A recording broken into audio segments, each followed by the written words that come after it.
Cardiff tomorrow. A bit of a crunch match, this one? Not really a crunch match. I think it's just, obviously we played the team with the worst form the other night. Now we've got playing the best form. So it's one of the others, isn't it? It's a great game for me with it being my old club. It means a lot to me, and it's. And I'm not surprised at all how they've done it. It's just, they're a good squad. Should be up there, and I'm pleased for Mick. He's had the desired effect, hasn't he, since he arrived? Yeah, I spoke to him the day he got the job, and I told him he'll never have a better set of players than these. They're a great bunch. He actually stuck up for me when I was at Cardiff. Mick was on one of the panels on the TV, and I was getting a bit of criticism about the style of play. And I remember Mick saying, I think that's rubbish, mate. He said, who's to say what's the right style?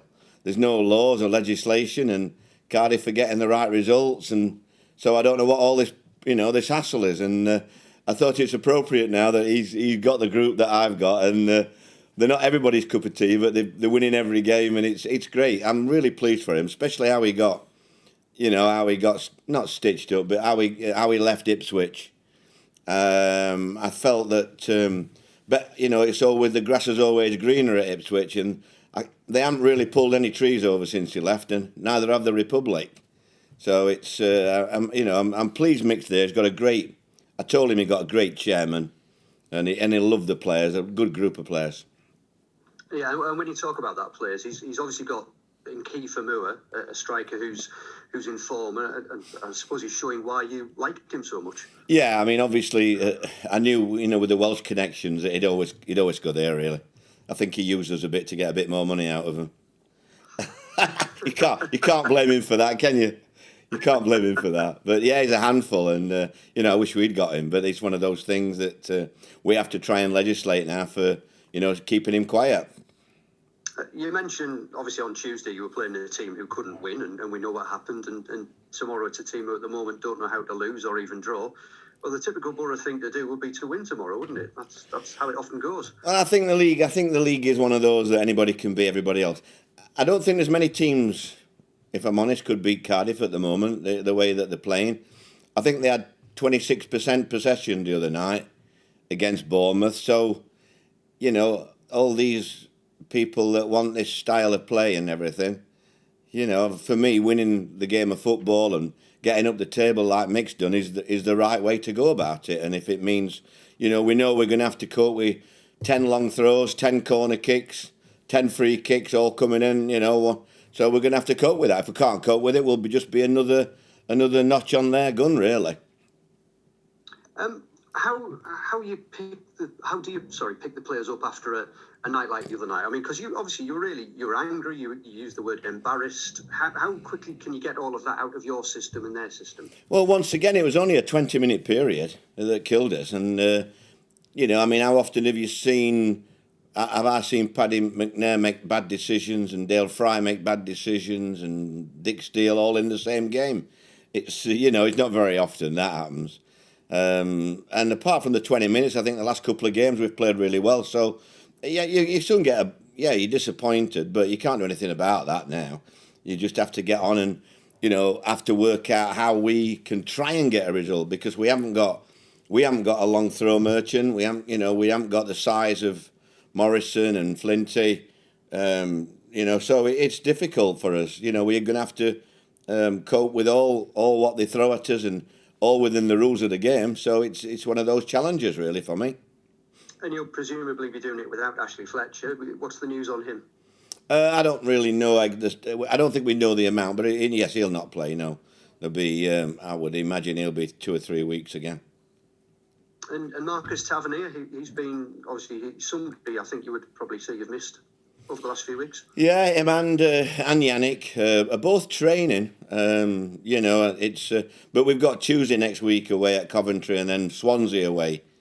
So the Cardiff contingent will want me to get all our lads fit for that game. Thank you very much. Good luck. Thank you. Who, Mark? Where are you, Mark? Where is he? Morning, Neil. Bit slow with the unmute button. Sorry about that. Oh, yeah, I've got you, Mark, yeah. Good, jolly good. In terms of the other night, do you think that sort of showed a little bit that perhaps you're more comfortable away from home? Not really. Whether we try and attack too much away at home because we're at home, I don't really know. But we just left ourselves wide open by bad mistakes, really, which hasn't happened very often. We haven't done bad at home, when you look at our record. I think we're in the top 3 for wins. So I don't think we've done bad. It's just that when we've done bad, we've been atrocious. I mean, a Borough fan came on Radio Tees after the game, and obviously a lot of frustration from yourself and the fans, and just saying the only consistent thing about the Borough is inconsistency. Is that fair, do you think? Yeah, I think so. Yeah, I don't see why not, really, from one extreme to the other. But I think we're in an awful lot better place than we were this time last season. Let's forget where they are. There's same group of lads really. To have done what they've done has been fantastic, and I can't. Yes, I'm disappointed, and I'll criticise one or two in the dressing room. But when I go out and come back the next day, I realise that they're all doing the best. Really, sometimes it's not good enough, and that's the inconsistency that you get. But we are getting there. We've shown this season with the number of games that we've been quite consistent this season. It's just that I still go back to the Blackburn game. That killed us for 3 games, and I thought they were all winnable games then. So another 9 points now, we'd be quite happy in that situation. When you have a night like the other night, presumably, as Mark sort of said, it's just important just to think, well, that's done now, and just try and wipe the slate clean psychologically, if nothing else. Yeah, I mean, you're not going to get a tougher game than Cardiff at the moment. They've won. Is it the last 6 games they've won, and they haven't lost since Mick came. So you've got to think about how you can try and give them a good game. Really, they're not going to change their style. Why should they? Mick's not bothered. He's not bothered about the beauty of football and things like that, Mick. He knows he's got a good group. They know how to win games, and that's what the game's all about. Do you think the Cardiff fans will be mad at him for playing, getting all the long throws and that if they're in the Premier League next year? Of course they won't. It's a fallacy, all this style and what have you.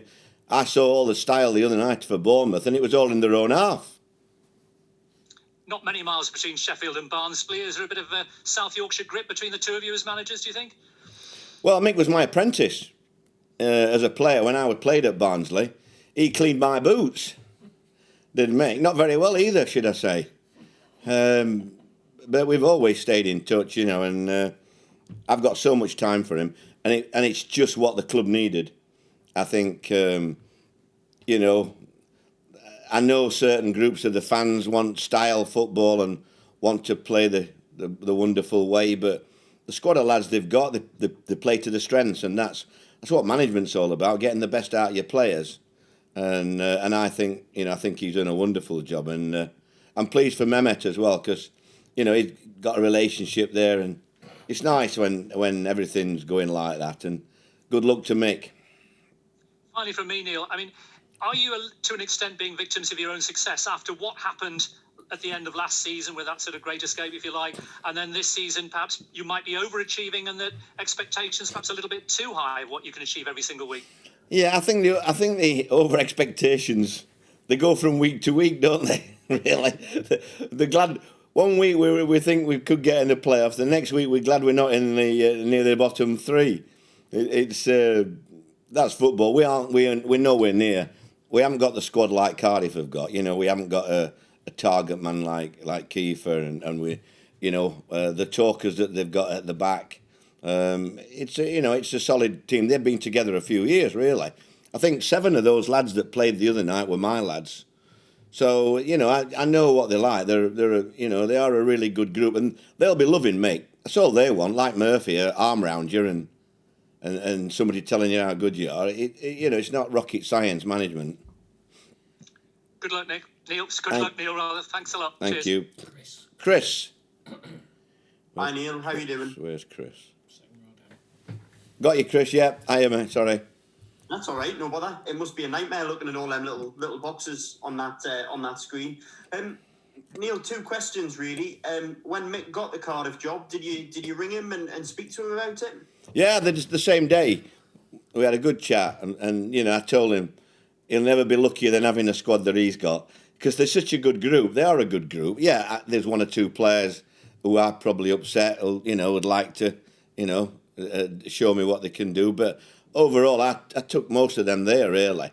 I think Harry Wilson, Mehmet did a great job to get him when they were all chasing him. I know Mehmet, I think, took it on his own hand personally to do that. So I think they've got a really good squad. Nobody will want to play them. Whereas I think I don't think anybody expects us to do anything now, the way that they're playing and us getting beat the other night. So we've just got to try and come up with something that we can give them a good game. Because last time they come here last year, they bullied us, really. I remember the first goal, Morrison didn't even have to break sweat, just strolled in and headed the goal, And, we can't be doing that. But, who's to say we can stop him? I don't know.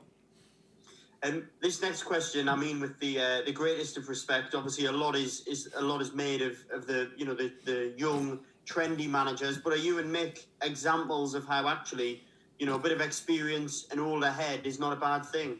I just think sometimes it's a fallacy, isn't it, really? I think it's just the fashion of the day, really, isn't it?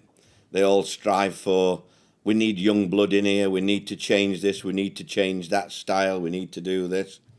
At the end of the day, I think when you've seen it all, done it all, nothing phases you, really. I think that's why Bristol probably took Nigel as well to the end of the season. And I think with us lads, it doesn't matter if you go till end of season, really, because I don't think you're worried about your contracts when you get to our age.